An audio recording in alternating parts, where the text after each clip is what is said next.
नमस्कार। आज आमे एक बहुत बड़ खबर उपरे कथा हेबा। ओडिशार शिक्षक मानंक पई सरकार एक नुआ विज्ञप्ति जारी करिसंती। तेबे एहार प्रकृत अर्थ कौन आउ एहार प्रभाव केमिति रहिबो आसंतु एहाकु भल भाबरे बुझिबा। तेबे देखंतु एप्रिल 2, 2026 रे स्कूल और गणशिक्षा विभाग गोटे बहुत गुरुत्वपूर्ण आदेशनामा बाहर करिछि। आउ एई डॉक्यूमेंट ओडिशार हजार हजार शिक्षकों कैरियर पई एक नुआ मोड़ आनी पारे। हेले प्रश्न उठुछि एई जो सरकारी कागजपत्र एहार प्रकृत माने कौन? शिक्षक मानक जीवन रे एहा प्रकृति रे की परिवर्तन आनिबाकु जाउछि? आसंतु एहार गभीरताकु जाई सबुकिछि सरल भावरे बुझिबा।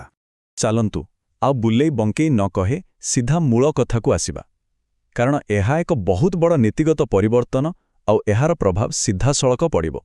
जदि पूरा कथाटाकू गोटिए लाइन रे कहिबा ताहले एइया जे कनिष्ठ शिक्षक मानकर एक निर्दिष्ट ग्रुप को एबे स्थायी बा रेगुलर करा जिवो। हाँ, आउ एई नुआ नियमटी पूर्वरु थिबा सबु नियम को बदलाई दैछि। आउ जानिछंती ए पूरा डॉक्यूमेंट भितरे गोटे धाड़ी अछि जहा सबुठो गुरुत्वपूर्ण। सेई गोटे लाइन ही पूरा निष्पत्तिर आधार।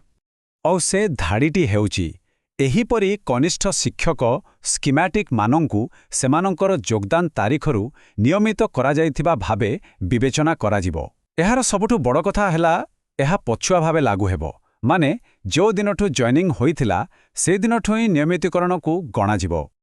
अच्छा, एबे मनरे प्रश्न आसिबा स्वाभाविक जे एही नियमटी प्रकृतरे कहा पाई केउ माने एहा द्वारा लाभ पाइबे। आसंतु सेटा जानिबा। देखंतु एही आदेश केवल सेई कनिष्ठ शिक्षक स्कीमैटिक मानंक पई लागू हेबो जो माने किछि शर्त पूरण करुथिबे। प्रथम कथा हैला सेमाने 2023-24 वर्षरे नियुक्त होइथिबा दरकार। द्वितीय रे एक विधिबद्ध नियुक्ति प्रक्रिया देई आसिथिबे। आउ तृतीय कथा हैला वर्तमान सुद्धा चाकरी रे थिबे। जो माने एही सबु शर्त पूरण करूछंती सेमानंकु एबे लेवल 5 रे सहकारी शिक्षक भाबे नुआ पदवी मिलिबो। ठीक अछि, योग्यता विषय तो जना पड़गला, किंतु एबे आसिबा सबुठु गुरुत्वपूर्ण प्रसंगकु। एथिरो सुविधा कौन मिलिबो आउ केबेठु मिलिबो? चलंतु एहार आर्थिक एवं सेवागत दिगकु टिके भल करी देखिबा। एई विज्ञप्ति रे गोटे शब्द अछि नेशनल सर्विस बेनिफिट्स। सुनिबाकु टिके कठिन लागु थाई पारे, किंतु एहार अर्थ बहुत सरल। एहार माने हेला आपणकर सीनियरिटी बा वरिष्ठता आपणकर जॉइनिंग तारीखरु ही गणा जिवो, किंतु मने रखिबाकु हेबो जे सेही पुराना समय पई कोनोसी बकिया टंका मिलिबानी। तेणु एहा मुख्यतः सर्विस रेकर्ड पई उद्दिष्ट।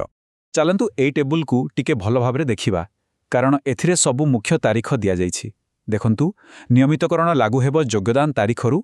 नेशनल सेवा सुविधा 31 डिसेंबर 2025 पर्यंत गणा जिवो। आउ सबुठु जरूरी कथा प्रकृत नियमित दरमा आउ अन्यान्य सुविधा 1 जनवरी 2026 ठारू मिलिबा आरंभ हेबो। तेणु एही तारीख गुड़िक बहुत गुरुत्वपूर्ण।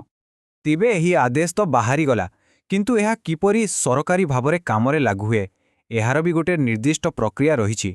आसंतु सेही यात्रा विषय जानिबा। एठी देखिले जଣା पडुछि जे खाली गोटिए विज्ञप्ति नुहे, एहा सहित अनेक मेमो भी जारी होइछि। एइगुड़िक ही आदेशकु कार्यकारी करिबा पई विभिन्न विभागकु दिया जाइथिबा निर्देश, जहा पूरा प्रक्रिया को आनुष्ठानिक करिथाए। पूरा प्रक्रियाटा केमिति काम करे आसंतु बुझिबा। प्रथमे राज्यपालंक आदेशरे एहा जारी हुए। तापरे एहाकु ओडिशा गेजेट रे प्रकाश करा जाए, जहा द्वारा एहा आईनगत हुए। एहा परे एहार कॉपी अर्थ आईन मुख्यमंत्रींक कार्यालय भली प्रमुख विभागकु पठा जाए।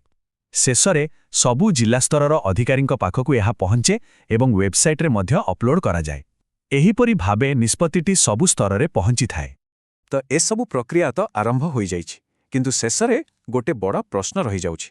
योगदान तारीखरु नियमित करिवार ए जो निष्पत्ति एहा राज्यर शिक्षक नियुक्तिर भविष्यत पई केउ भली संकेत देउछि, एहा उपरे चिंता करिवा निहाती जरूरी।